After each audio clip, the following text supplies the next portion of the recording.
All right, first and foremost, I'd like to give all praises to Yahweh, by Hashem, Yahweh Shai, by Hashem, Rakwah, Wadash. Double honors to the elders, apostles, great millstone. Citation to the brothers pushing the truth on the four corners of the earth. And I'm getting my title. Never celebrate the fall of your enemies, you know. You don't want to wish the worst on those who bring you problems, man. You know, that's for me, myself, and foremost, man. Dealing in situations like, you know, on my job or in life, man, you got people that don't like you and they stumble. You know, you rejoice in that, man. That's something you don't want to do. You know, I'm not talking about the heathens or the Edomites. I'm talking about within the 12 tribes also, man. You know, you don't want to be foolish. You want to be wise about situations like that, you know. And I'm going to get into a precept. This is Proverbs chapter 15.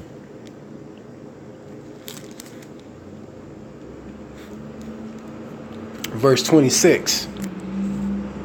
All right. No, Salakia. This is Proverbs chapter 24. Salakia, sorry. 24.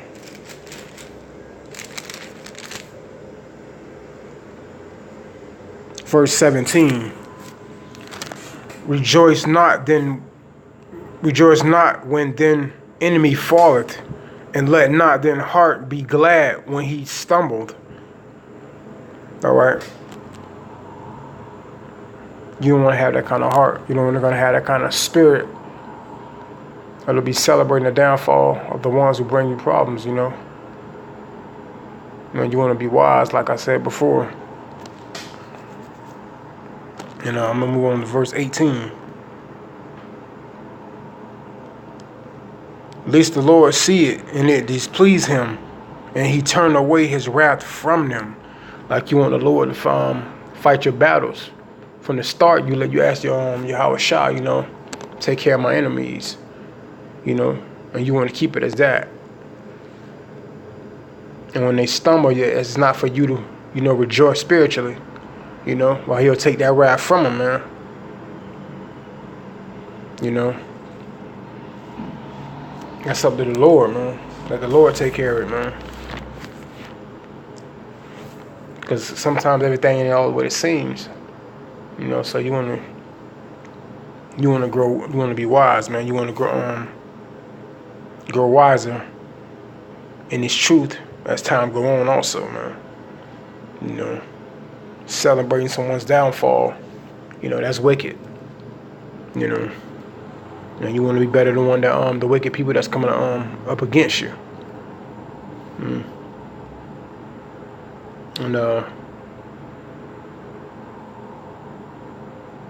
I'm gonna get into another precept as I look into this. You know, because the people of our nation, man, we get a kick out of other people seeing each other fall. When someone come up against us, man, we ain't got the strength or the patience to let the Lord deal with it, man. You know. And I'm in Job. This is, in the beginning of the precept, this is Job chapter 31, verse 29. If I rejoice at the destruction of him that hated me, or lifted up myself when evil found him. You know, I'm going to read that again. If I rejoice at the destruction of him that hated me, or lift up myself when evil found him. Neither, I'm going to verse 30. Neither have I suffered my mouth to sin by wishing a curse to his soul. You know, you want to be better than that, man. You know, and that's Job chapter 31, verse 29 and verse 30. You know, neither have I suffered my mouth to sin by wishing a curse to his soul. That's the last thing you want to do, man. You know, you don't like they say in the world, I wouldn't wish that on my worst enemy. And that's for a reason. All right? Because that same curse is going to come upon you. You know? And I'm going to go into another verse. This is verse 31. If the men of my turbulence said not, oh, that we had his flesh, we cannot be satisfied. You know? It's hoping the worst for your enemy satisfy you, then you in trouble, man. You're in a lot of damn trouble, man. You shouldn't be in this truth if you can't sustain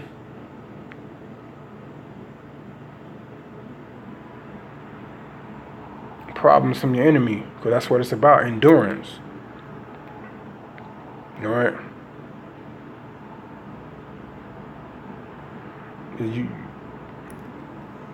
You'll fall, man. Worse than your enemy. And that will make your enemy wiser than you by wishing the worst upon your enemy, you know? So that's a setup by the enemy, man.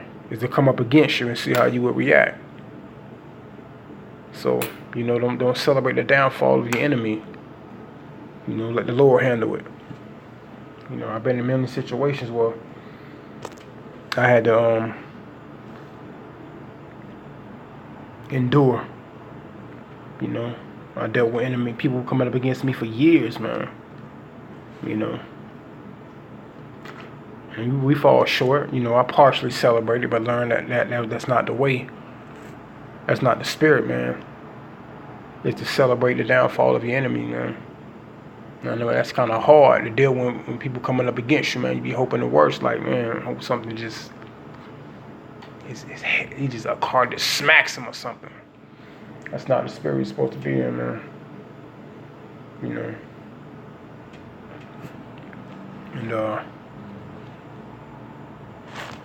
And I'm gonna go on to another precept.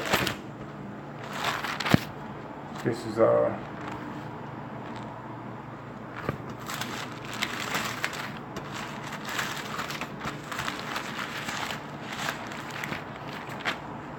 Salakia. Just bear with me on this one.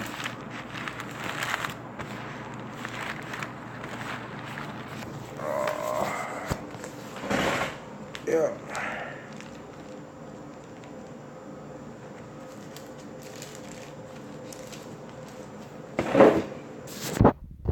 Goddamn. This is 1 Corinthians chapter 13.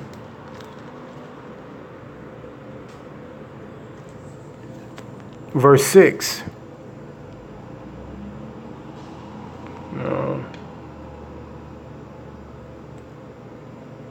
Chapter 13.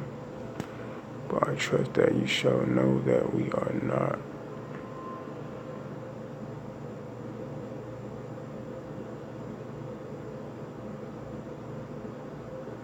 So like, yeah, I take that that's it on that one. You know, but like I was saying, you know, we got to be wiser than our enemies. You know.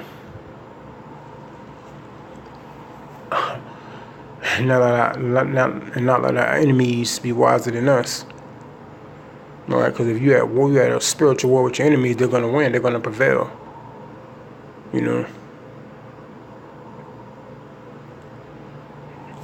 And I know you're not supposed to pray for your enemy, but you're not supposed to wish the worst on them either, man. You know. You got the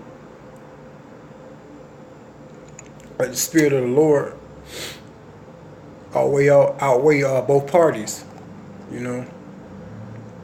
You and your damn enemy. All right.